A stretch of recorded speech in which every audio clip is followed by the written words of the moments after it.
Fala galera, Dizascope, eu sou o Dr. Jonatas Leone, você está aqui em mais um Divinamente, porque nós queremos aprender a pensar e a sentir como Jesus, nós queremos nos parecer com Jesus em tudo, inclusive na nossa saúde, na saúde das nossas emoções, e não tem como ter saúde das emoções sem uma coisa, sono.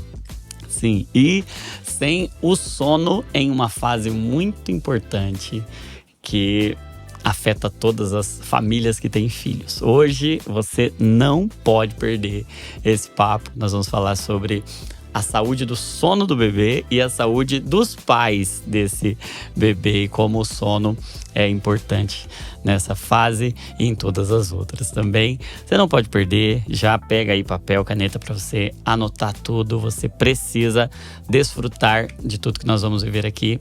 Nessa mesa eu tenho uma convidada muito especial, especialista nesse tema, uma mulher de Deus, cheia do Espírito Santo, que já me abençoa, já abençoa a minha casa com seus ensinamentos e tenho certeza que vai abençoar a sua vida também. Então, vem com a gente para o podcast Divinamente de hoje.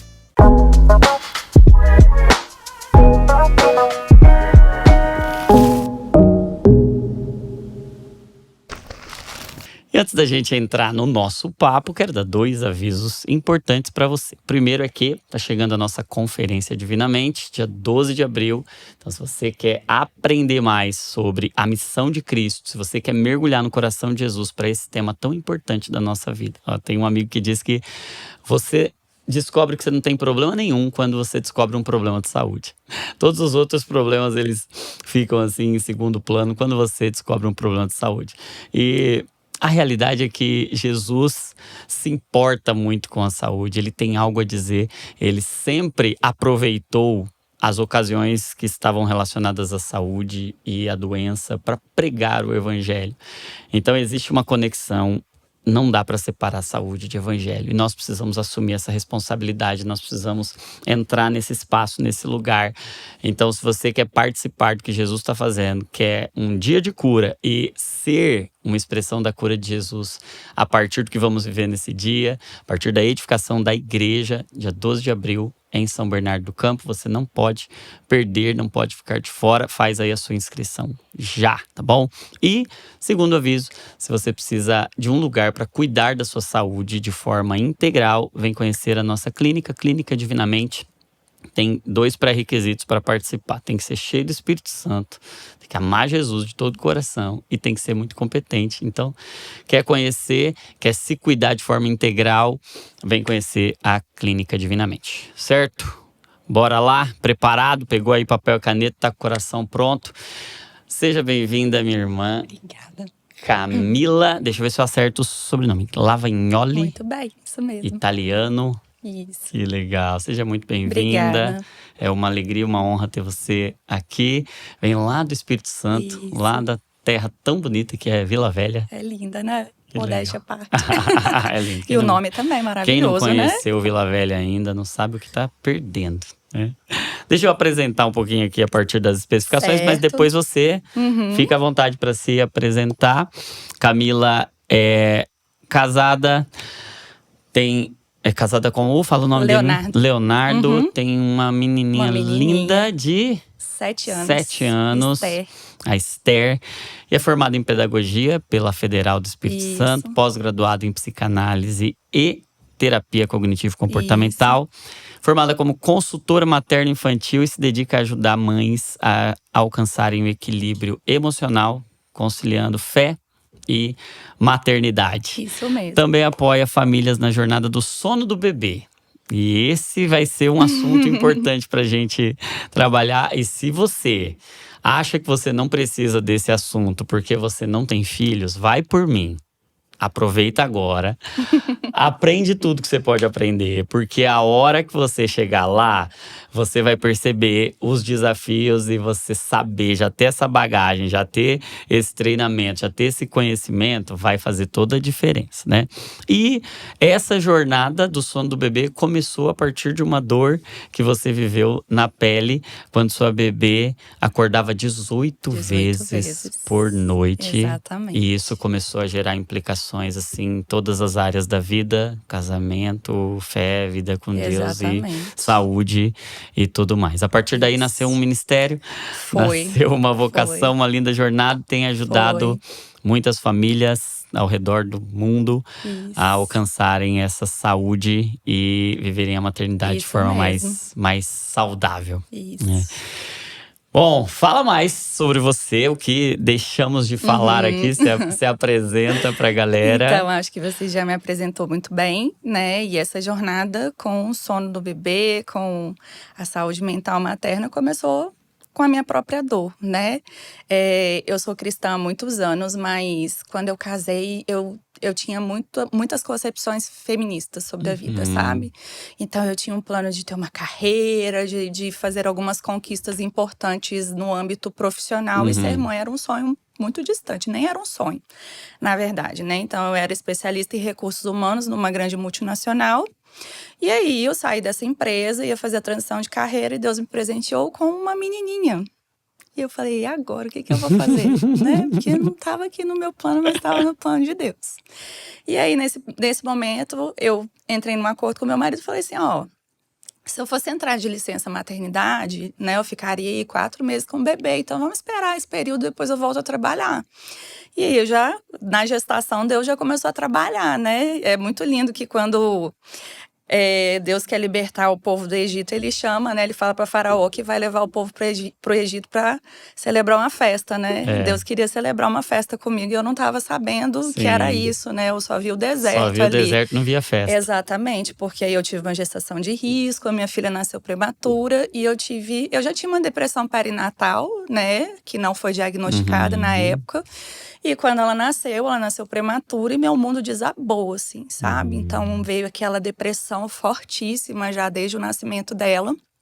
E o sono se transformou numa grande dor, porque aos 5 meses ela chegava a acordar 18 vezes. Era de 20 em 20 minutos ou de 10 em 10. Meu Deus. Então, assim, eu não dormia mais e, assim, meu casamento ficou muito abalado. A minha vida como ser humano, como cristã, comecei a questionar muito ao Senhor. Deus, sua palavra diz que filhos são herança, são um presente, mas como assim? Eu tô destruída, né?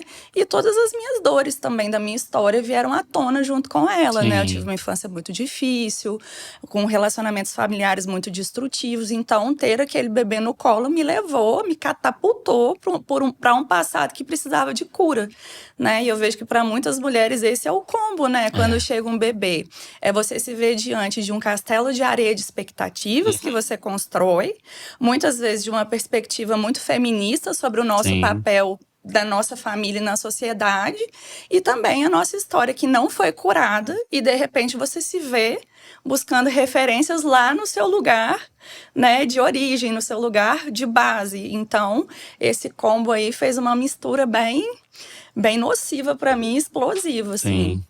E aí eu comecei a orar. Falei, Senhor, se a sua palavra diz que ela é um presente, eu não aceito viver assim. Eu quero viver o presente que a sua palavra diz que ela é.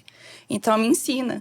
E hoje, quando eu olho, né, quando a gente está vivendo, a gente não consegue perceber nada disso, né? Mas quando eu olho para isso, eu vejo o quanto Deus trabalhou em mim nessa dificuldade, porque Ele tirou a minha sensação de que eu podia controlar o mundo, né? Porque antes de ter filho, eu falo que a gente é aquela menina mimada que eu quero, vou fazer do meu jeito, né? E passou a ser do jeito de Deus, passou a ser no tempo de Deus, passou a ser da forma dele, né? Então, eu acho que a primeira grande lição que eu pude tirar disso tudo foi que os convites de Deus para o deserto, e muitas vezes para as mulheres, né? Eu acho que toda mãe vai entender isso. O início da maternidade é um deserto. O deserto nem sempre é um castigo. Ele, às vezes, é um privilégio, porque quando eu vejo a pessoa egoísta, egocêntrica, imatura que eu era antes de ter minha filha, e quem a maternidade me transformou, eu voltaria para esse lugar de novo, para Deus poder transformar tudo que continua transformando a cada etapa da vidinha dela. Ela ainda é uma criança, né?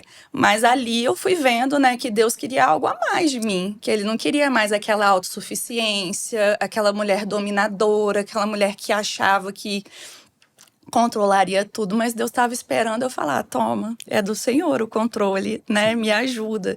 Eu falo que aquelas madrugadas longuíssimas ali, né, com o bebezinho chorando no colo, me ensinou a depender de Deus de verdade, porque eu só tinha Ele. Né? Eu não tinha, a minha força não adiantava nada, naquela época eu não estudei sobre o sono do bebê, né? As minhas técnicas eram totalmente falhas, porque para acordar 18 vezes por noite, imagina quanta coisa errada eu fiz, né? Mas eu tinha apenas as lágrimas às vezes e Deus para falar, Senhor, me ajuda, não tô conseguindo.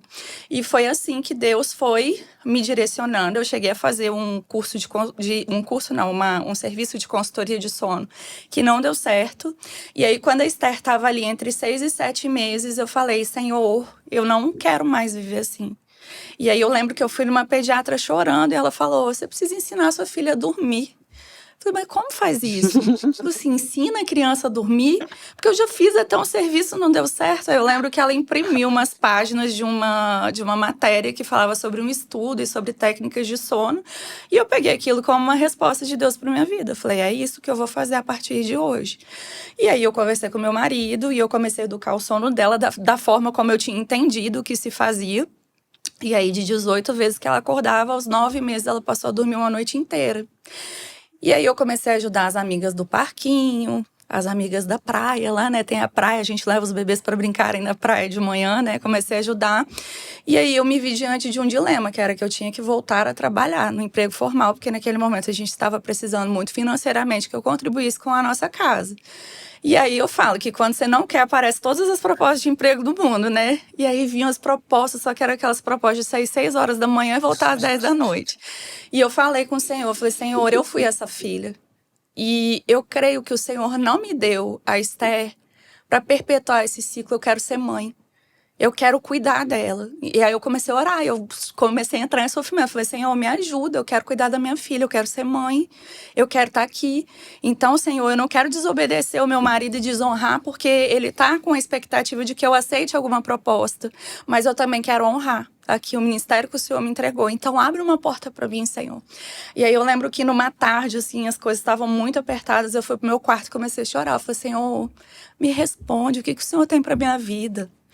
Fala, Senhor, fala comigo hoje o que o Senhor tem para mim. Eu acabei essa oração, levantei, abri o celular e veio um anúncio do Instagram assim, eu consultora de sono. Eu falei, meu Deus, eu queria a resposta hoje, mas eu não sabia que ia ser tão rápido. E aí eu fiquei com medo, falei assim, Senhor, se isso for do Senhor, faz meu marido aceitar. Né, move o coração dele, que o sim do Senhor saia da boca dele. E foi muito legal que à noite ele chegou em casa. Eu falei, Deus, tá com o Senhor, vamos lá.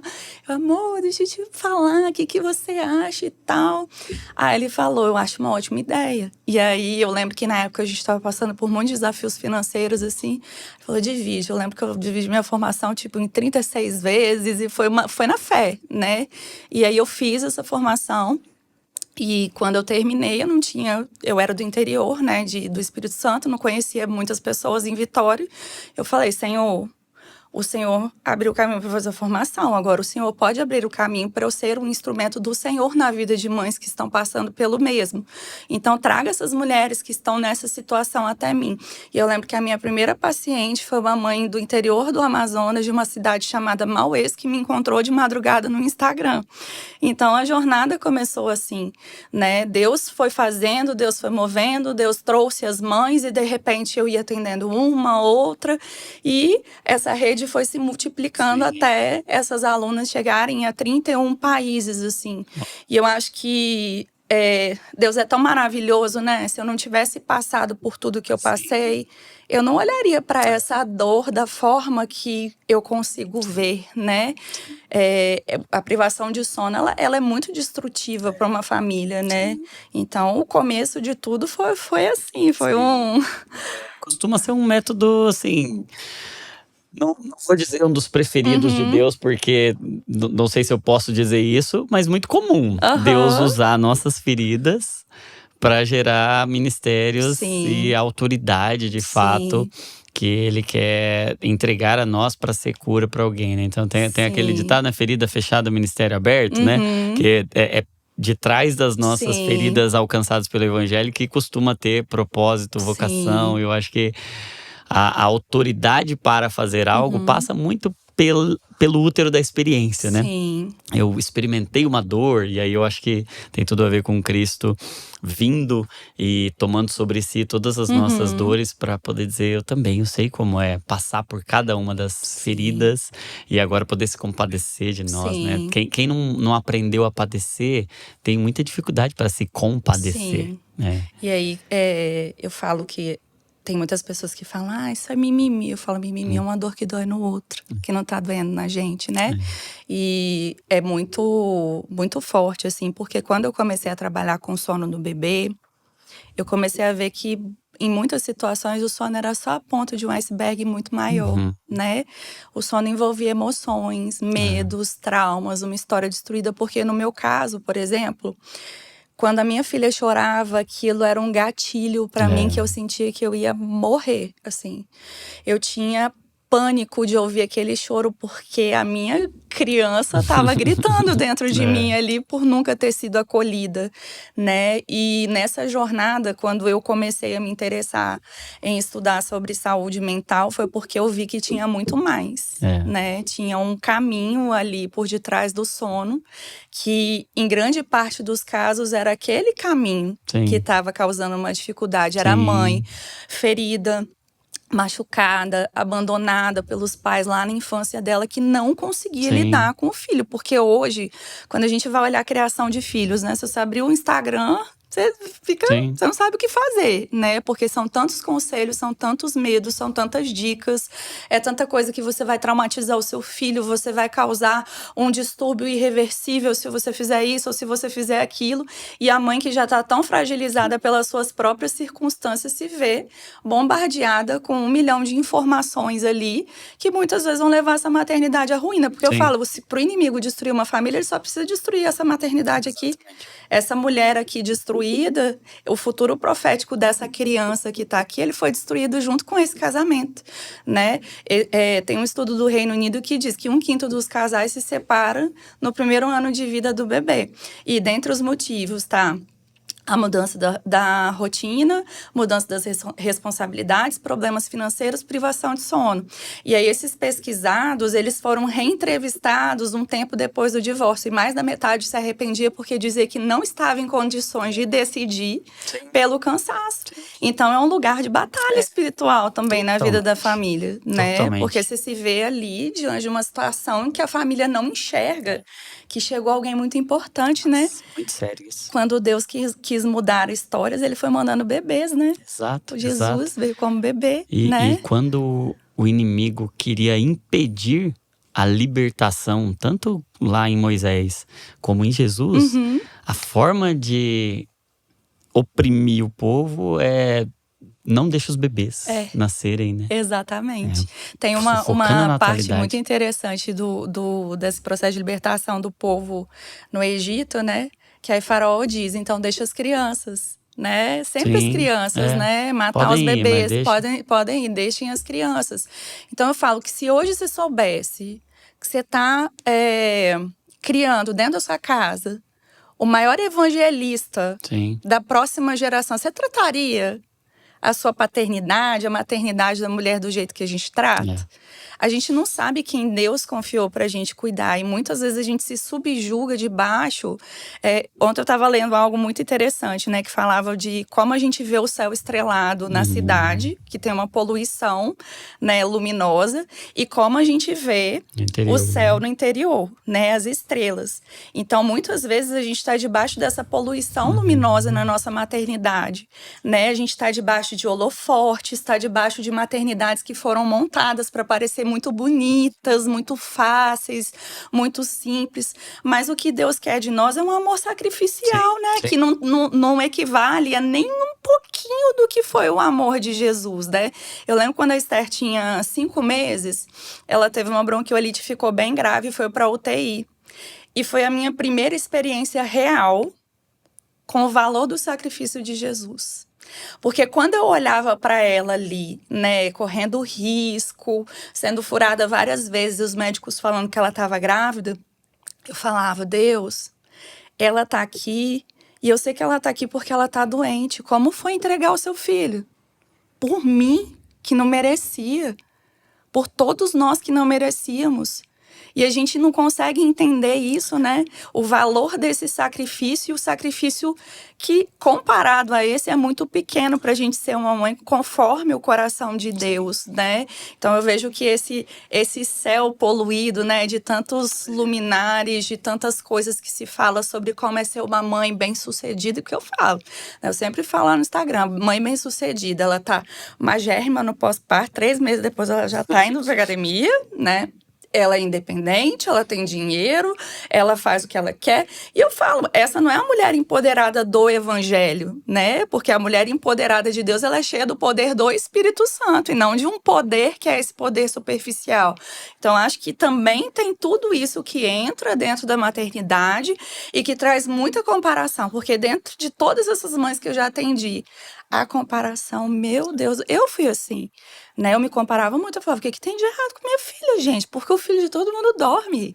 Os casamentos estão todos felizes e eu tô aqui discutindo com meu marido, ele me fala bom dia, eu respondo bom dia pra quem? Só se for pra você, porque eu não dormi, né? Falo, tô precisando de uma libertação aqui de Deus e tá todo mundo feliz, menos eu, né? E aí você imagina, né? Viver esse começo tão importante debaixo de tanta... especial, né? Tão marcante e, como você estava dizendo, com uma névoa, uma poluição ali que impede a gente de enxergar da forma que precisa enxergar, a beleza que precisa ser enxergada, né? E o assunto da privação do sono é tão sério assim, né? Porque eu penso que o sono ocupa um papel central ali na nossa estrutura, tanto emocional quanto espiritual, né? Ele ocupa ali o lugar de corpo, alma e espírito de um jeito muito especial, né? Tanto como causa, como consequência. Se o sono não tá legal, é uma necessidade tão básica, né? Eu tava vendo uma pesquisa esses dias falando que é uma questão de vida ou morte, dormir, né? Não é uma questão de algo secundário. Não, dormir é uma necessidade fisiológica, é uma necessidade básica. Se a gente não dorme adequadamente, a gente morre. É uma coisa, assim, extremamente séria, né? E tanto como causa, porque se a gente não dormir, não vai ter substrato, não vai ter corpo, nem alma, nem espírito para funcionar, como consequência também. Como você estava dizendo, o sono é resultado de um monte de outras coisas. Então, ele ocupa um papel central ali na nossa…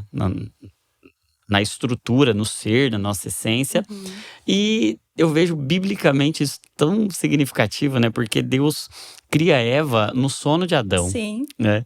Deus dá aos seus amados enquanto eles dormem.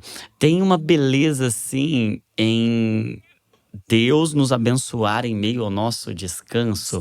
E tem uma graça, tem uma manifestação poderosa da soberania de Deus em meio ao nosso sono. Então, cuidar do sono não é cuidar de um aspecto secundário. E às vezes a gente até acha que nós, como cristãos, né, a gente de alguma forma glamoriza muito passar noites acordado, mais do que a gente devia até, né? E a gente não valoriza de forma como deveria valorizar o dormir bem, o dormir com saúde. A gente não entende isso como uma disciplina até espiritual em muitos cenários, né? E essa fase é uma fase que toda vez que eu falo sobre sono, eu recebo muitos comentários. Tá, e eu que tô puérpera aqui, tenho um bebê que não me deixa dormir, como é que durmo, né? Então, como você estava dizendo, a gente não aprende sobre sono, sobre a educação do sono. Como deveria aprender. Você foi estudar, você foi aprender. E aí, fala um pouco pra gente, assim, de forma até mais prática, pra dar dicas. Já vamos entrar direto no desespero. Tem muitas famílias nos ouvindo aqui. Tanto que estão lidando, como aquelas que estão já em vias de… receber o bebê. Que dicas assim você considera como as mais importantes? Tanto aquelas que já são até… isso aqui é feijão com arroz, isso aqui é beabá. Mas também aquelas que você fala, olha, isso aqui pouca gente sabe, mas isso aqui é muito importante. A primeira coisa que a gente precisa entender é que o sono é ensinável, né? Hoje existem muitas correntes que dizem dormir é instintivo. Olha o bebê, por exemplo, né? Olha o bebê macaco, ele fica pendurado na macaca, mamando o tempo inteiro. Mas nós não somos primatas, nós somos a coroa da criação. E educar, nós vamos educar o paladar da criança na introdução alimentar, vamos educar, né, os limites com amor, vamos educá-la, né, para ela se tornar cristã, e nós vamos educar o sono. Então, desde que o bebezinho nasce, a gente pode iniciar um processo de educação de sono. Qual é o primeiro grande tabu das pessoas? Que as pessoas acham que ensinar um bebê a dormir tem que envolver deixá-lo chorando desamparado. E não precisa ser assim, né? Eu falo que Deus é tão amoroso, nem sempre ele faz o que a gente quer, mas ele sempre está conosco. Então é um processo que pode e deve sempre ser acompanhado pelos pais, né? Eu não acredito nesses métodos de extinção que deixa a criança sozinha, que as crianças ficam, né, com medo de dormir. Eu acredito que os pais, eles podem estar envolvidos nesse processo. E tudo começa com o nosso entendimento da imaturidade do bebê. Então, não adianta eu querer que o bebê nasça e ele durma a noite inteira, porque não é assim que vai acontecer. Ele vai evoluindo aos poucos. Um evento que é o evento mais significativo no sono do bebê são os microdespertares que ele tem. Como que são esses microdespertares? Pela imaturidade fisiológica do bebê, a cada 40, 50 minutos, o bebê ele termina um ciclo de sono e vai iniciar outro. E quando ele termina esses 40, 50 minutos e vai emendar um outro ciclo, pela imaturidade cerebral é difícil para ele ainda. Então o bebê começa a resmungar, se mexer e pode até chorar enquanto está tentando fazer isso, mas ele ainda está dormindo. Sim. E aí começa o nosso erro, aí começou o meu erro. Quando ela resmungava ou se mexia um pouquinho, eu falava, meu Deus. Acordou. Ou então vai acordar e não vai dormir mais. Deixa eu fazer alguma coisa. Aí a gente pega, dá peito, balança, vai na bola de pilates, anda de carro, faz todas essas coisas. Então a primeira lição é: o bebê tá resmungando, se mexendo, mas tá de olhinho fechado ainda. Ou então tem pouco tempo que ele mamou. Eu não preciso pegar esse bebê e amamentar de novo. Eu posso acalentar ele direto no berço, eu posso ver se é um arroto que ele precisava dar, se é uma fralda que tá incomodando. E se eu conseguir, eu vou acalentar ele direto ali no berço. Então, eu vou imaginar o seguinte: o recém-nascido, em média, né, ele vai acordar de 3 em 3 horas para mamar. Então, eu tô com um ganho de peso maravilhoso, o bebê tá evoluindo bem. Tem 1 hora que ele mamou e ele tá fazendo barulho, mais provável é que ele esteja tentando emendar o seu ciclo de sono. Então, eu não preciso inserir a todo tempo alguma intervenção. E aí, à medida que esse bebê vai crescendo, né, eu tenho que observar, tá ganhando peso, tá evoluindo. Eu já não preciso mais, à noite, amamentar de 3 em 3 horas. Eu posso ir pro profissional de saúde que tá me acompanhando e falar, olha, com esse peso aqui, quantas horas é seguro pro meu bebê ficar sem mamar? E ir fazendo um processo onde no lugar de fazer essa, por exemplo, a amamentação, tanto faz, né? O leite materno, a fórmula, ou então as minhas intervenções, né? Eu ir reduzindo essas intervenções. Então, tava mamando de 2 em 2 horas, de 3 em 3 horas. Acordou, eu vou ninar, vou pegar no colo, vou andar pela casa, vou colocar para dormir de novo, até esse bebê ir prolongando esse tempo de sono. E essa é uma forma sadia de fazer, porque você tá acolhendo o bebê, você tá com ele no colo, tá amando esse bebê, né? E qual é o problema das pessoas? O bebê chora, né? Eu sempre brinco com as minhas alunas. Eu falo, seu bebê não sabe sentar com você e falar assim, mãe, que história é essa? Que até ontem eu podia mamar 10 vezes por noite, agora você tá me dando 3? Que é isso? O bebê não vai falar isso, ele vai chorar. Mas esse choro pode ser acolhido com amor, com carinho, porque chorar aqui, ó, no colinho, com eu falando que eu amo, que tá tudo bem, que eu tô ensinando, não tá traumatizando ninguém, né? Essa conotação do choro como um choro traumático sempre vem muito da nossa história, né? De como o nosso choro foi tratado, porque muitos de nós recebeu, né, orientações em relação ao choro como sendo um lugar horrível. Nossa, se chorar, vou te dar motivo. Continua chorando pra você ver o que eu vou fazer. E aí a gente se vê com essa memória totalmente presente nesse momento, entendendo que eu preciso calar o choro. Eu não preciso calar o choro de ninguém. Eu preciso acolher. E muitas vezes acolher é assim. Eu sempre falo, sua amiga tá com problema e chegou chorando. Você vai falar assim, para, porque assim, tá errado. Não, você vai falar, vem cá. Chora aqui, pode chorar. Fala o que tá acontecendo, põe pra fora. Porque a lágrima, ela tem cortisol, né? O bebê ele tá liberando ali a frustração dele e tudo mais. Então, eu acho que se a família já começa com essa mentalidade de que nem tudo é porque o bebê está com fome, que sim, a gente pode observar outras necessidades e ir espaçando a amamentação de acordo com que o bebê está pronto, né? E é muito importante entender que isso precisa ser feito quando o bebê está pronto, por isso que eu falei que precisa essa conversa com a pediatra, isso já é um caminho que leva a um resultado muito legal, assim, porque fazendo de uma forma muito gentil, eu tenho bebezinhos de 2 meses que já dormem 6, 7 horas seguidas sem nenhum tipo de técnica que abandone esse bebê, que deixe esse bebê desamparado, né? Então, acho que esse início, né, esse caminho prático que eu tô dizendo já é um bom começo. Legal. E outra questão é a disciplina de ter rotina, né? Nós precisamos de rotina como adultos. Imagina uma criança, a rotina é o que traz segurança através da previsibilidade. Então não adianta você querer ter um filho que dorme bem à noite se a sua vida durante o dia com ele é uma loucura. Dorme qualquer hora ou então não dorme.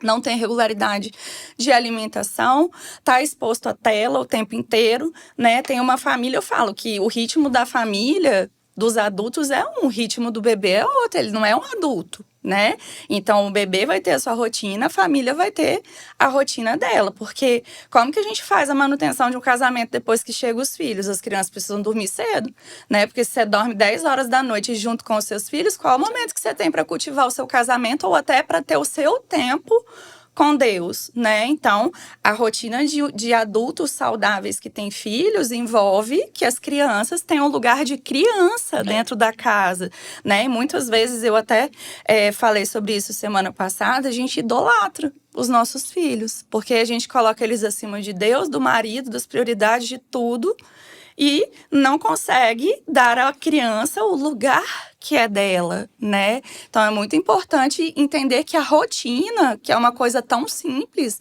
ela dá à criança um lugar que até espiritualmente é dela, né? Um lugar em que ela tem um lugar dela separado do adulto, né? Sei que nos primeiros meses a gente tá totalmente fusionado emocionalmente com o bebê, é difícil desvincular, assim, a gente quer ficar grudado o tempo inteiro, mas à medida que esse bebê vai crescendo, a gente tem que lembrar que a gente tem um casamento para cultivar, que a gente precisa continuar investindo na nossa vida com Deus, que se a gente não tiver saúde mental, a gente não consegue prosperar em nenhuma área da nossa vida, seja espiritual, seja no âmbito familiar, seja material.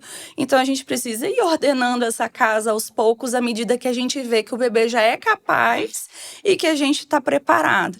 E aí, se a gente não consegue de jeito nenhum, vem o quê? A gente precisa tratar, né, do que está por trás da dificuldade dessa mãe de conseguir ter uma maternidade mais leve, né? Eu falo que maternidade não é igual parquinho de diversões, a gente tem, né? Se bem que é, né? Montanha-russa, né?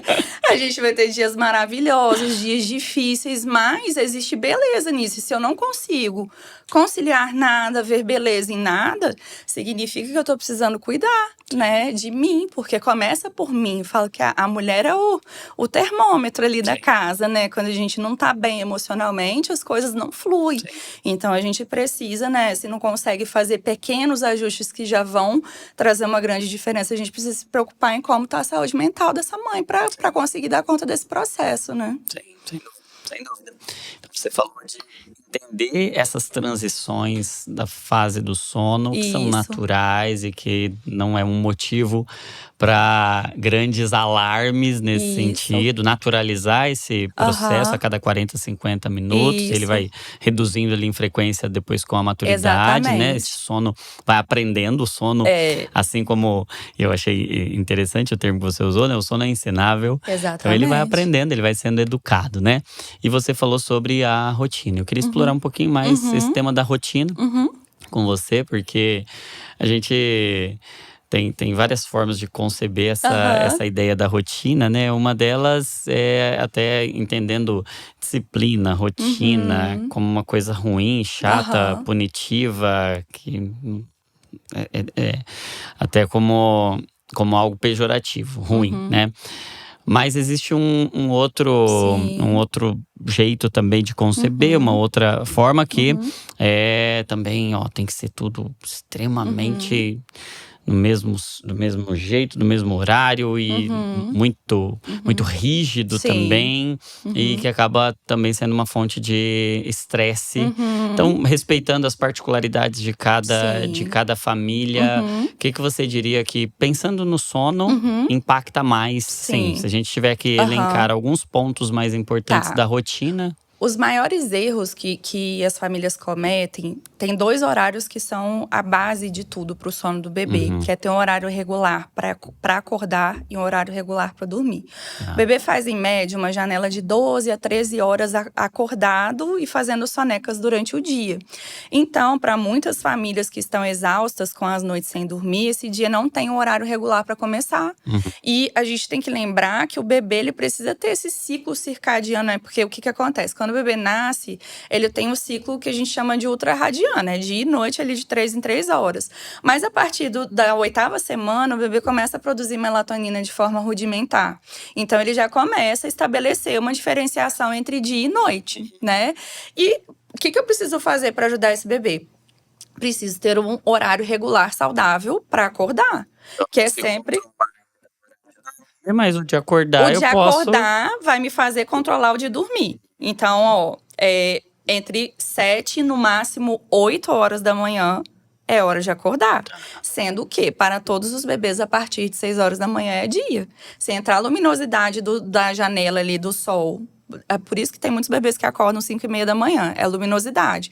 Entrou a luminosidade, o bebê tá pronto para acordar. Ele ainda não tá poluído como nós, com tantas luzes artificiais, né?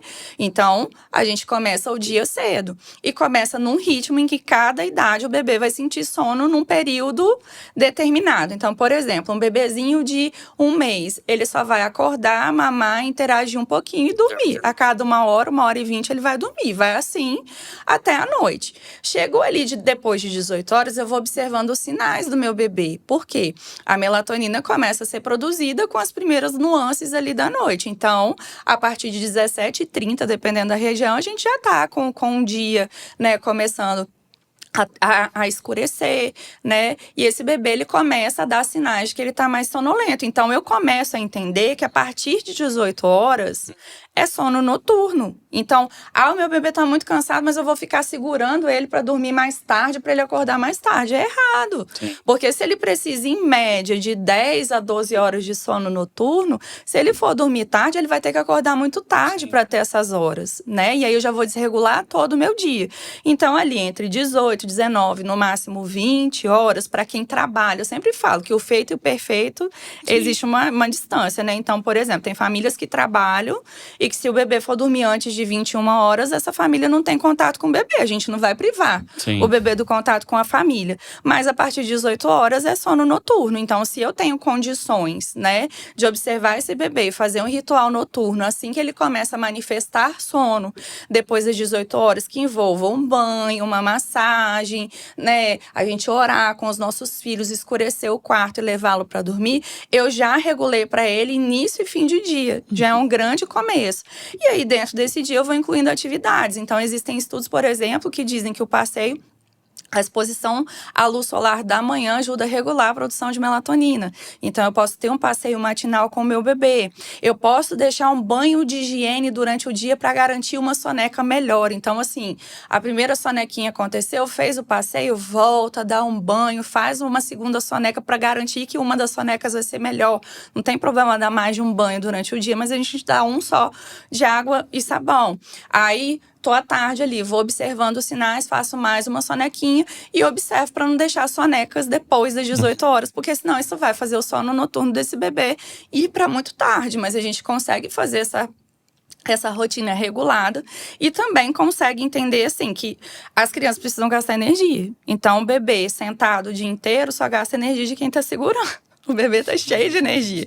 Até mesmo porque a gente precisa produzir adenosina para ter pressão de sono, né? Então, o bebezinho, desde as primeiras semanas de vida, pode ir pro tapetinho, fazer atividades, passear, né? Brincar ali um pouquinho com a família para esse gasto de energia garantir que ele vai ter um bom sono noturno. Então, as bases para uma rotina com bebês e crianças é a mesma. A gente sempre vai ter a criança e o bebê acordando cedo e dormindo cedo. E isso porque, fisiologicamente, eles precisam disso, né?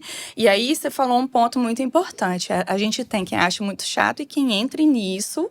Fica. E isso é um perigo, né? Porque a criança não é um robô. Ela não vai seguir tudo, todos os dias, exatamente daquele jeito, né? E para nós cristãos, né, a gente tem que tomar muito cuidado com essa questão de rotina, porque, por exemplo, eu já peguei mães que estavam 1 ano sem ir à igreja porque não podiam sair da rotina de sono do bebê. Essa mãe tá sozinha, tá frustrada, tá fria espiritualmente, o casamento dela tá abalado e ela tá criando um ídolo ali, que é a rotina do bebê. Sim. Então eu falo, ó… Mais que 20 horas, tá começando o culto na maioria das igrejas. Então, assim, rotina é maravilhoso, mas sair da rotina é fundamental para nossa saúde mental. Se você não entende que precisam haver exceções e que essas exceções são benéficas, isso vai virar um ídolo para você. E não é para virar um ídolo, que eu falo, os nossos filhos só vão amar a igreja indo à igreja, e eles só vão aprender a sair da rotina saindo. Então, meu bebê chorou. A minha filha chorava também, e a gente tem que aceitar que cada vez que a gente vai, eles aprendem um pouquinho mais, se acostumam mais, e que passa logo, né, esse período que é muito desafiador e daqui a pouco a criança tá adaptada. Então eu sempre falo, tá com dificuldade, porque quando chega no culto às 8 horas, o bebê tá chorando muito, nesse dia abre uma exceção, faz uma soneca 18 horas, programa tudo, dá um banho perto das 18, apela pro carro, vai sair passear de carro com a criança para dormir, porque seu culto é mais importante do que um dia da semana que você saiu de carro e foi fazer o menino dormir para ir à igreja. Então, as exceções também são bem-vindas nessa rotina, né?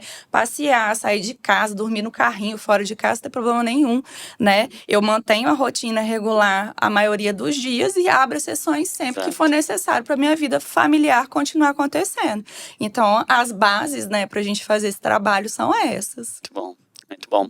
E o papel, aí já pensando nessa noite, né? Depois das 6 da tarde ali. Algumas dicas bem práticas de como colocar para dormir esse sono da noite. Pensando mais aí nos pais de primeira viagem. Ou até naqueles que já têm a certa experiência, mas que estão lidando, estão sofrendo. O que você daria de dicas assim? Banho, luz, música… Dicas práticas, assim, para esse momento da noite. Então, a gente tem que lembrar que o sono, né? Eu falei algumas vezes sobre o nosso vício em luzes, né? O bebê, ele não é assim. Então, o bebê precisa de um ambiente que seja desprovido de tudo quanto é iluminação artificial. Precisa de uma luzinha lá no quarto para trocar a fralda, para amamentar, ver o que está acontecendo. Eu posso colocar uma luzinha vermelha no quarto. Vermelha ou amarelinha, bem fraquinha, porque elas não vão interferir na produção de melatonina. O ambiente de sono precisa ser um ambiente fresco, né? Então, agora tá muito calor, não adianta eu fechar o quarto todo e ainda colocar uma roupa quente no bebê. O hiperaquecimento é perigoso, né? A gente tem esse mito de que o bebê sente muito frio, mas essa perda de calor é ali no nascimento. Depois o bebê tem um metabolismo mais acelerado do que o nosso e sente mais calor, né? Então, eu preciso sempre verificar a sensação térmica de acordo com como eu tô me sentindo naquele ambiente. Então, eu preciso vestir o bebê como eu estaria vestida ali, né? Isso choca muitas pessoas, porque a gente tem aquela coisa da vovó, da meia, da luva, e isso é muito ruim pro sono, né? Então, deixar fresco. Se for usar ar-condicionado, eu tô ali com a temperatura entre 23 e 24, precisa estar fresquinho, né? O berço, ele precisa estar sem adereço nenhum, de fofinhos, dentro do berço, só o bebezinho, né? Eu não uso paninho, não uso almofadas, não uso travesseiros, nada disso antes de 1 ano. Então, é só o bebê no berço, né? E eu posso usar durante o sono, tanto diurno quanto noturno, que a gente chama de ruído branco, né? Que são sons contínuos. Eu gosto muito do ruidinho da chuva, porque eu falo que acaba depois se tornando até uma memória afetiva, né? De quando tá chovendo e era gostoso ser colocado para dormir com os pais. E esse ruído branco a gente encontra aplicativos gratuitos, né? Aí você baixa esse aplicativo e pode deixar tocando a noite inteira e a soneca inteira. Isso ajuda porque como eles têm essa imaturidade cerebral e ficam tentando emendar um ciclo no outro, a nossa audição continua ativa durante o sono. Então, ele engana o cérebro do bebê com uma noção de continuidade ali, né? Então, ele faz o microdespertar, o som continua tocando, ele retoma o sono. E isso ajuda também com os barulhos externos, né?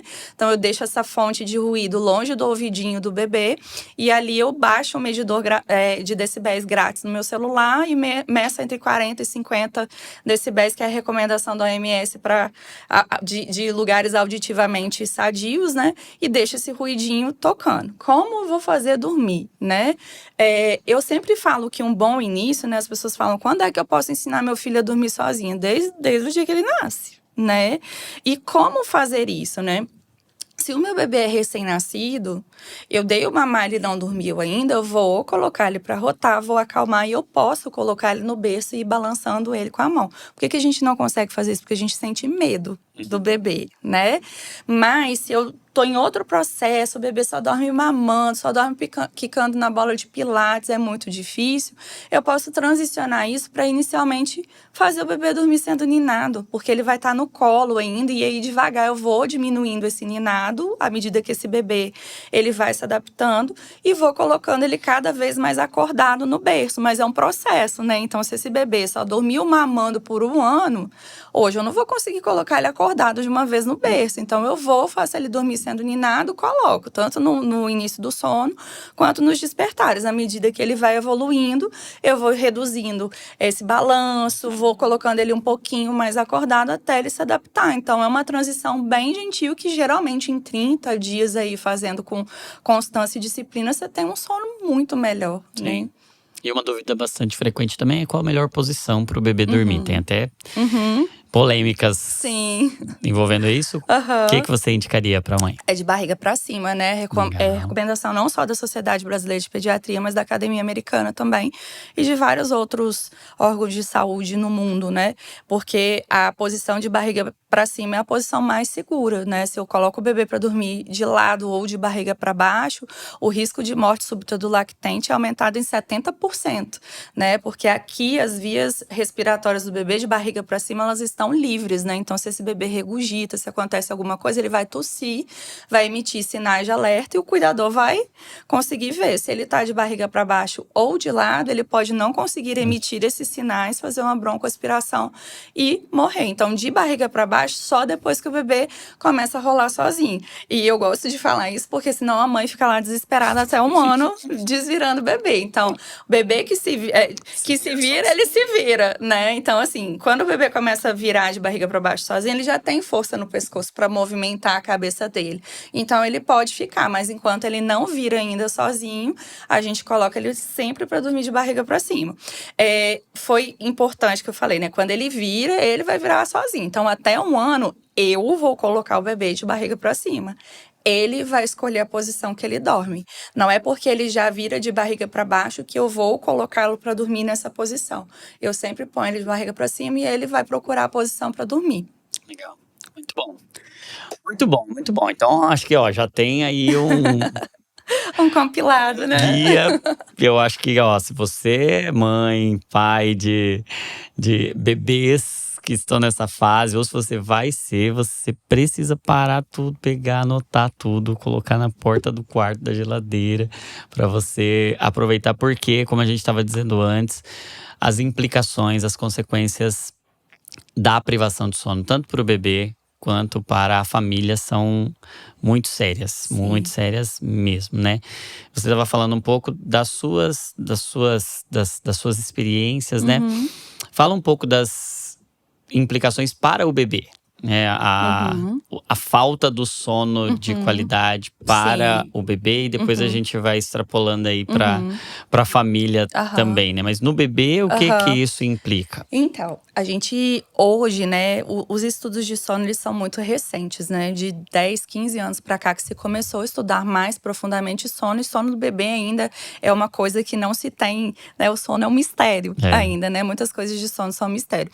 Mas, por exemplo, no ano retrasado, saiu um estudo que correlacionava privação de sono na infância a borderline psicose na adolescência. Então, a gente precisa lembrar que tem um cérebro que está em formação. e que dormir é essencial.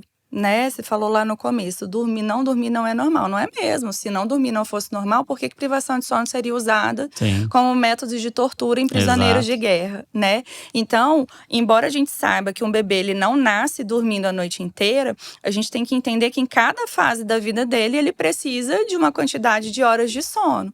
As implicações podem ser simples, como um bebê estressado, que chora mais, né? Como implicações que vão interferir diretamente no desenvolvimento cognitivo e físico dessa criança. Então, quanto mais severa a privação de sono, pior são os efeitos para a vida dessa criança.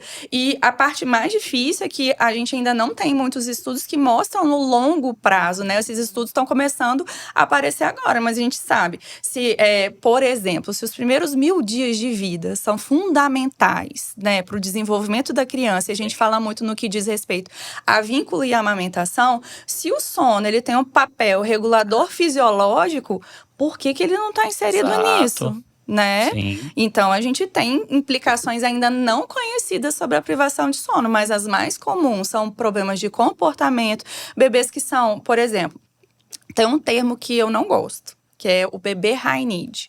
Eu já recebi mais de 1000 bebês high need, que na verdade eram bebês que estavam tão privados de sono que não conseguiam se autorregular e demandavam muito. O bebê não consegue se autorregular. Então também existe um perigo, né, escondido nisso, que é uma medicação precoce de bebês. Eu já recebi bebês de 8 meses que não tinham problema nenhum de distúrbio de sono, tomando anticonvulsivos para dormir, então muito cedo, uso de melatonina, uso de remédios diagnósticos e muitas coisas sérias que são resolvidas só com uma educação de sono, né? Então, a privação de sono leva as famílias pelo desespero para um lugar muito perigoso. Sim. Porque se eu tô com um bebê de 8 meses que não tem distúrbio nenhum tomando um anticonvulsivo, quando esse bebê crescer e tiver com 15 anos, ele vai estar tomando o quê? Sim. Né? Então, é perigoso a gente tirar essa nossa responsabilidade de educar e sair correndo atrás de um diagnóstico, né? Porque na maioria dos casos, né, eu falo, de mais de 5.000 bebês que eu atendi, 5 bebês tinham distúrbios reais diagnosticados de sono, sendo 2 TEA. Então, é uma amostragem muito significativa, né? Os outros bebês, eles tinham problemas comportamentais de sono. Sim. E aí, a gente precisa entender que existe um lugar de responsabilidade nosso, como família, de educar esse sono, porque a gente ainda não conhece o que vai vir nos anos seguintes dessa criança como consequência de privação de sono, né? Sim, muito interessante isso, né? Porque a gente fala muito hoje dos primeiros 1000 dias. Sim. A gente valoriza muito esse período como um período definidor mesmo. Um período que está construindo toda a base de funcionamento do organismo. Mas a gente não dá a devida importância para esse pilar tão importante que é o sono. E, sem dúvida nenhuma, eu acho que se tem algo que a gente tem que se atentar e prestar muita atenção, eu acho que não… Agora, até fazendo um salto para a família e para nós cristãos mesmo, que não prestamos atenção no sono como uma disciplina espiritual, né? Como algo que também é sagrado, também é de Deus. A gente não tem a noção do quanto o sono, do papel, de fato, organizador do corpo, esse ciclo circadiano, esse funcionamento todo neurobiológico, toda a produção hormonal, ela tem muito a ver, e não apenas ali naquele período, mas, como você estava dizendo, as implicações ao longo da vida. Sim. E aí, eu percebo assim, o sono durante muito tempo, até para nós na medicina, ele foi… tem um problema com o sono, toma um remédio. Então, é como se a gente tratasse os problemas relacionados ao sono com remédio. E a gente chegou à conclusão que nenhum remédio é capaz de gerar o sono saudável, o sono fisiológico. Ele pode alterar alguma fase ali e dar essa falsa sensação de que você resolveu o problema. Mas… causa muitos outros problemas, porque o sono precisa ser ensinado, ele precisa ser Sim. aprendido. Ele é um comportamento que é educável, é Sim. ensinável. Então, os medicamentos têm um papel extremamente limitado. E, se a gente não presta atenção nisso, a gente está lidando com problemas muito maiores em Sim. todas as fases da vida. E para mãe que tá num momento extremamente vulnerável, porque tem toda a carga hormonal ali do puerpério, da amamentação e todas essas questões da comparação e as feridas que vêm à tona. Quais dicas você daria para a mãe poder dormir nesse período de adaptação? Porque ela também precisa, né? É muito complexo, né? Porque as mães se sentem até ofendidas quando algumas dicas vêm. Porque, por exemplo, a mãe sem rede de apoio. A gente fala assim, durma enquanto o bebê dormir. E ela fala assim, tá, e quem vai fazer as tarefas? Então, acho que isso vem desde o enxoval. Porque a gente tá numa época de um consumo que tá lá no teto. E aí você faz aquele enxoval com um berço que custou uma fortuna, com roupas que custaram uma fortuna. E você não se prepara pra coisa mais importante, principalmente desses 3 primeiros meses do bebê, que é ter rede de apoio, mesmo que ela seja paga. Então, se tá grávida ainda, economiza nesse monte de coisa que você não vai usar. Não compra o berço mais caro, o enxoval mais caro. Poupa esse dinheiro pra ter alguém pra limpar a casa, para fazer uma comida. Porque se você tem essas tarefas que são tarefas que muitas mães precisam executar, supridas por um terceiro, você pode descansar enquanto seu bebê está dormindo. Porque mesmo que seja pouco, isso já vai suprir um pouco a exaustão. Então, se a gente se planeja para ter um enxoval mais modesto, mas investir numa rede de apoio, a gente consegue dar um descanso para essa mãe que não podia fazer um chá de bebê de rede de apoio, né? Ó, eu vou… Ao invés de eu dar um monte de coisa, semana, né? eu dou a faxina, eu dou… Então, se a gente se planeja desde ali, já dá certo. Não me planejei o que eu vou fazer. Vou entender o seguinte, o meu bebê não precisa mamar de hora em hora, né? Depois do primeiro mês de vida, isso já passou. E o meu bebê pode ficar algumas horas sem mamar. Fui lá na segunda, terceira consulta, eu sei quantas horas o meu bebê consegue ficar sem mamar. Eu preciso inserir o pai nesse contexto. Então, assim, o pai consegue ficar 3 horinhas ali com o bebê, 2 horas que sejam para essa mãe dormir. Então, eu preciso ter um cuidador que possa ser o colo, os ouvidos, os braços para esse bebê, para essa mãe conseguir descansar. Então, a gente precisa criar um circuito ali, onde essa mãe tenha, da forma que seja, ou tendo um apoio durante o dia para ela dormir um pouco, ou seja, com esse pai suprindo alguns intervalos para que ela consiga dormir. E entender que, olha, de 0 a 3 meses, de 0 a 2, na verdade, eu vou ter um bebê que pode acordar ali de 3 horas. A partir dos 2 meses, começou a produzir melatonina. Então, isso eu tô falando com base numa educação de sono feita desde cedo, né?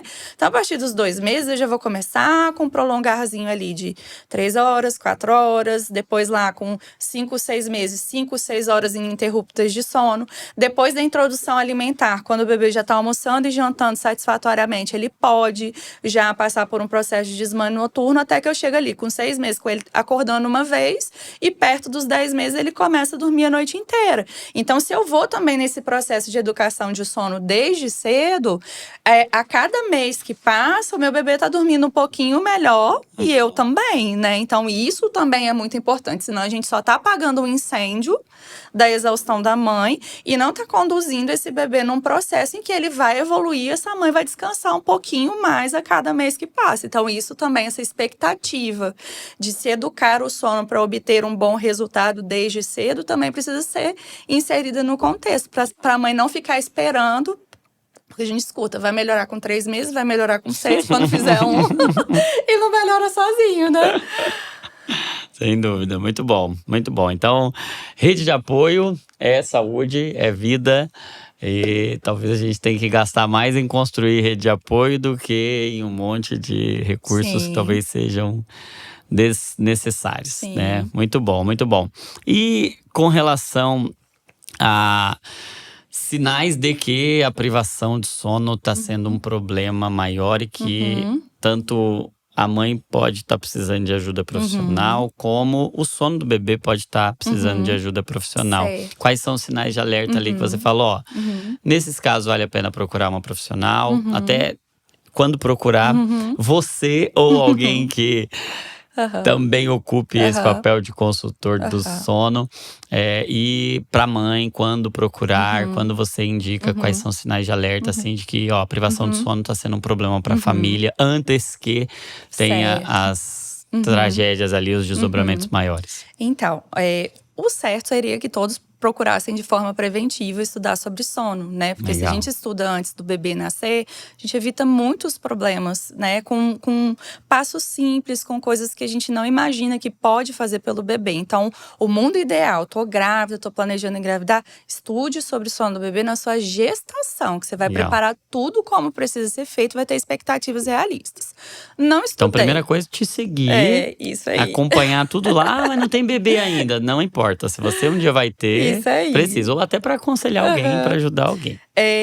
Não estudei. Vamos lá para a medicina do sono, para a Sociedade Brasileira de Pediatria. Quando é que a Sociedade Brasileira de Pediatria diz que a gente tem um problema de sono que precisa ser considerado?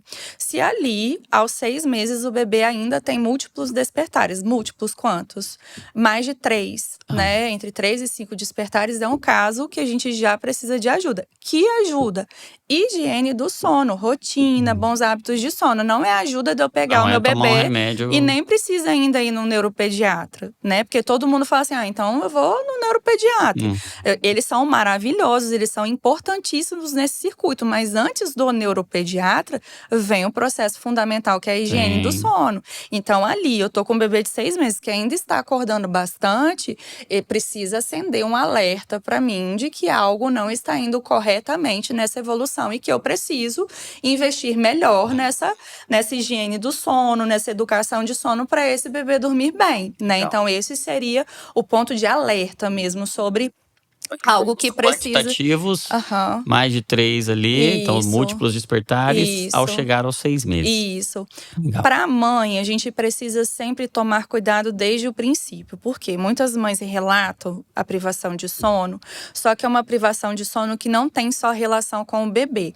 Então, se o bebê, ele dorme relativamente bem. Então, ele dorme lá, o recém-nascido, de 3 em 3 horas, mas essa mãe não consegue dormir. Ela tá em vigilância constante, ela tem dificuldade de início e manutenção de sono, ela desperta mais do que o bebê. A gente tá com um quadro de ansiedade ali, né? Que pode sinalizar uma ansiedade junto com uma depressão pós-parto ou só um quadro ansioso.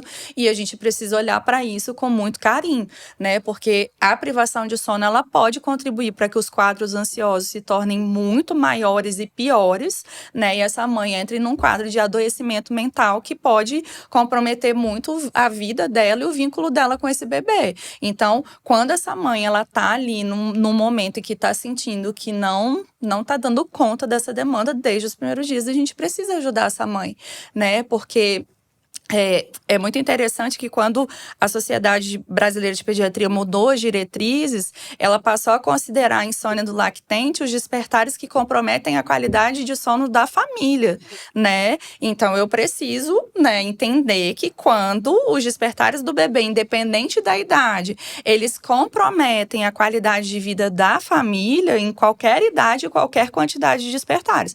Essa família precisa ser acolhida e os encaminhamentos feitos, né? A gente entender se é essa mãe que está com quadro ansioso, se é esse bebê que está precisando de uma educação de sono, como está a participação do pai ali, porque muitas vezes, infelizmente, acaba sendo uma jornada solitária da mãe, né? E inserir essa família toda no contexto para a gente conseguir mudar essa situação, né? Muito bom, muito bom. Então, tanto para o bebê, como para a mãe, como para a família, é uma área a ser desenvolvida, a ser Sim. educada, a ser ensinada. E você oferece esse cuidado, esse ensino, esse treinamento para muitas famílias. Sim. Já escreveu algum livro sobre isso ou está no seu plano? E o que você indicaria de Aham. conteúdos para Aham. quem quer mergulhar nesse Aham. tema, né? Hoje eu tenho um curso de sono do bebê. A gente abre 2 turmas ao ano. E eu faço atendimentos individuais de Legal. sono, né? Eu não escrevi um livro sobre isso, porque nos últimos tempos Deus tem me direcionado muito a cuidar mais da parte emocional da mãe, né? Legal. Essa demanda é uma demanda que tem emergido, assim, Uhum. principalmente no último ano, né? Mas lá no Instagram, todos os dias estou compartilhando conteúdos, tanto sobre saúde mental da mãe quanto sobre sono do bebê, né? E literatura sobre sono confiável é bem difícil. Né? Por quê? O único cientista que escreveu sobre o sono do bebê é o que tem Edward Esteville. E ele tem uma técnica de choro controlado. E que é uma técnica muito dura para mães e bebês. Mas eu acredito muito que a gente pode, né, pegar essa leitura, tirar o que é bom dela, né, extrair o que é bom e reter, né, porque ele fala muito sobre rotina, sobre ambiente de sono, enfim, ele traz muitas orientações que são válidas, tirando a parte do choro, mas a parte que envolve o choro eu já ensinei aqui, então a gente Examina pega tudo, retém o que é bom. e faz essa adaptação. Então é uma leitura bem interessante para a gente entender como funciona o sono do bebê. Hoje é a Legal. leitura mais confiável que existe, né, escrita por alguém, porque os outros livros são escritos por pessoas que não estudaram fisiologia do sono. Então é muito complexo porque vai de uma perspectiva muito experiencial daquela pessoa e não do que é fisiologia de sono. E a gente precisa entender que também envolve fisiologia, né? Não é simplesmente a minha experiência como mãe que pode ditar para sua família como o seu filho vai se comportar. Eu preciso de uma experiência muito maior, né? Então, como o sono é saúde, a gente precisa de fontes confiáveis, né, para guiar esse sono. Sim, muito bom, muito bom. Sono é saúde. Sim. Muito bom. E então fica aí o convite para você. Não deixe para estudar o sono só quando ele se tornar um problema para você. O sono é um presente de Deus para nós. Eu gosto de um texto do John Piper, né? Ele diz que Deus deu o sono como um lembrete diário de que nós não somos Deus, né? De que Ele é Deus. E todo dia a gente tem que parar ali, se colocar nessa posição de completa entrega. Sim. A gente se entrega mesmo. E quanto mais entregue a gente tá, melhor a qualidade do nosso sono, né? É uma metáfora da fé, é uma metáfora da nossa vida com Deus. Então nós precisamos cuidar do nosso sono. Sono é Sim. saúde. Sono, me atrevo a dizer que é um ato de fé, né? Sim.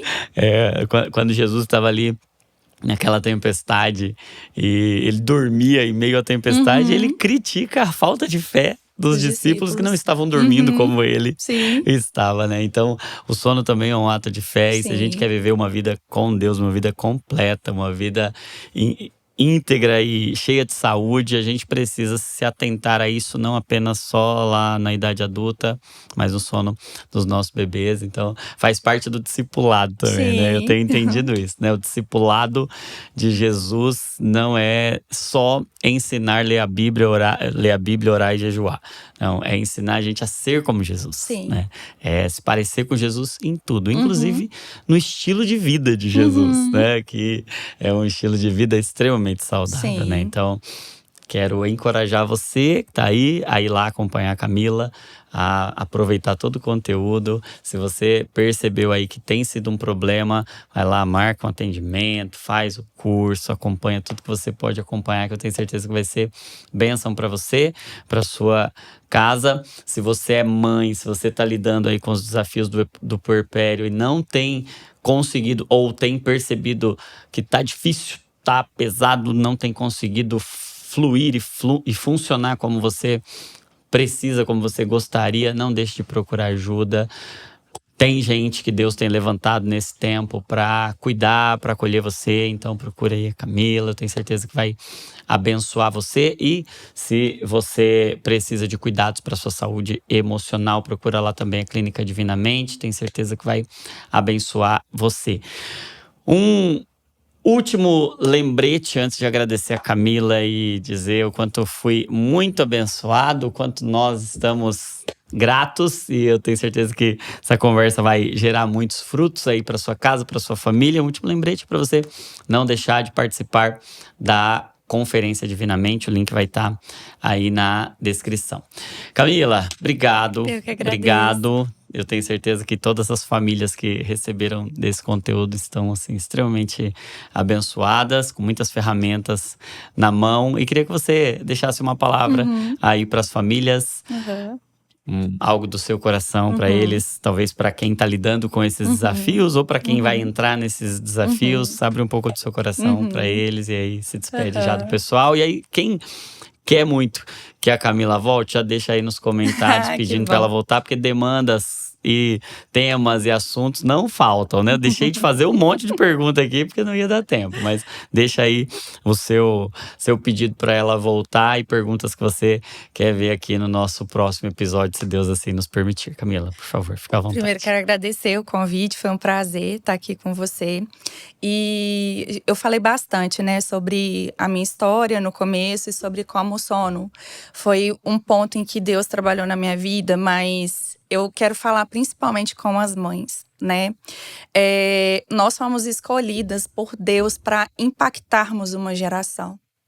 E eu creio de todo o meu coração que chegou um tempo em que Deus está levantando mulheres para terem um olhar diferente sobre esse papel que Deus nos reservou, né? Durante toda a história do povo de Deus na Bíblia, você vê mulheres que tiveram que ser ousadas e saírem de um lugar de vitimismo, de subjugação, de tudo quanto é mazela da vida para assumirem um lugar em Deus, que fizeram delas mães de filhos que eram relevantes para o reino. E muitas vezes a gente se vê em meio a dificuldades na maternidade, começa a achar que a gente não nasceu para ser mãe, que isso não é pra gente, que isso vai acabar com a minha vida. Não, é o começo da sua vida. É o seu ministério, é Deus te chamando para ser uma mulher relevante nesse tempo que vai criar um homem e uma mulher de Deus. Porque eu creio que se hoje, né, nós temos tantas promessas de avivamento sobre a nossa nação, esse avivamento começa dentro da nossa casa, criando os nossos filhos. Nós somos mulheres escolhidas por Deus para criar essas crianças, porque quem dá a vida é o Senhor, então Ele não errou. Quando Ele deu a vida ao seu filho, Ele não errou quando Ele te escolheu para criar essa criança. E eu creio de todo coração que os nossos filhos, eles nascem para nos curar. Porque se não fosse a minha filha hoje, as feridas da minha infância, da minha história, os perdões que eu precisava liberar para os meus pais e para todos aqueles que um dia erraram comigo, não teriam sido liberados. Então essa criança, ela é uma bênção de Deus. Ela interrompe um ciclo, muitas vezes, que foi de dor, de ruína, de fracasso, para partir de você. A partir daqui, ser uma geração abençoada, né? Não se sinta diminuída se hoje o seu único papel é criar o seu filho, porque eu lembro que quando eu ficava só em casa, eu escutava das pessoas, mas você só fica em casa? Glória a Deus, quem só fica em casa sabe o trabalho que dá. Mas acima de todas as coisas, Deus confiou tanto em você que te escolheu para ser uma referência para outras mulheres que têm esse desejo e não têm coragem. Então que a gente tenha coragem de ser a mulher da Bíblia, a mulher adornada por Deus, a mulher honrada por Deus, a mulher cuidada por Deus, que não tem um papel de provar para a sociedade que nós somos alguma coisa com base numa perspectiva feminista, mas que temos diante de Deus o privilégio de nos dobrar e falar assim: Senhor, o que você quer de mim? Né? A minha reviravolta profissional começou no dia que Deus me mandou uma bebê que eu não tinha pedido. Né? Eu tô aqui por isso.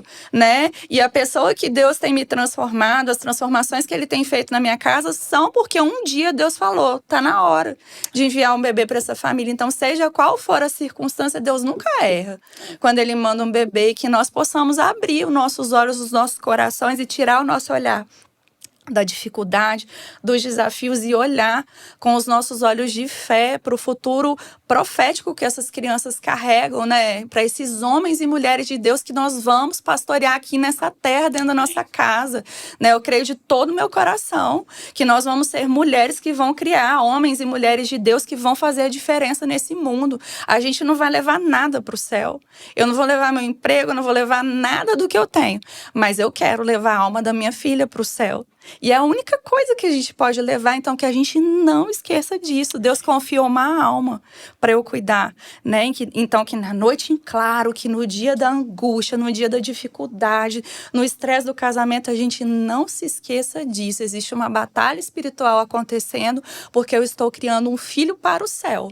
E eu não posso desistir dessa alma que Jesus me confiou para levar para o céu, porque essa é a missão que Jesus me deu, é criar uma filha para o céu. Então que a gente se coloque nesse lugar, né, de pessoas que estão criando filhos para o céu, de pessoas que estão criando filhos que vão impactar essa geração em Cristo, que vão ser boca de Deus nessa terra, né? Porque se a gente se colocar nesse lugar, a gente sai do vitimismo de coitada de mim que estou sofrendo muito, se coloca assim: Deus me deu uma missão, eis-me aqui, Senhor. Me capacita, me fortalece todos os dias, me dá sabedoria, porque a partir de mim, todas as minhas gerações, as gerações que virão serão abençoadas a partir de mim. Então, que a gente possa tomar posse, né, disso em Cristo, né, dessa perspectiva diferente sobre criar filhos, né? Muito bom, obrigado, viu? Eu que agradeço. Obrigado, receba aí essa palavra.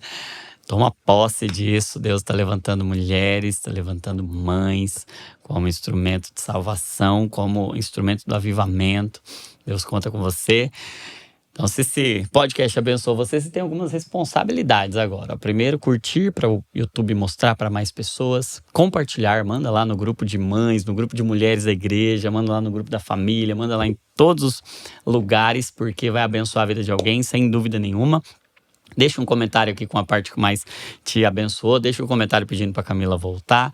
Deixa um comentário com a sua pergunta. Interage aí, porque vai ser uma forma importante também de edificar outras pessoas. E se você não é inscrito ainda aqui no Desascope, faz esse favor para sua alma. Já se inscreve aí, para você não perder nada que acontece por aqui. Tudo tem o objetivo de te deixar mais parecido com Jesus, de te fazer uma cópia de Jesus ainda mais autêntica, certo? Não se esqueça também que toda emoção é um convite para oração e que saúde mental é pensar o que Cristo pensa, sentir o que Cristo sente, porque nós somos cópias de Jesus.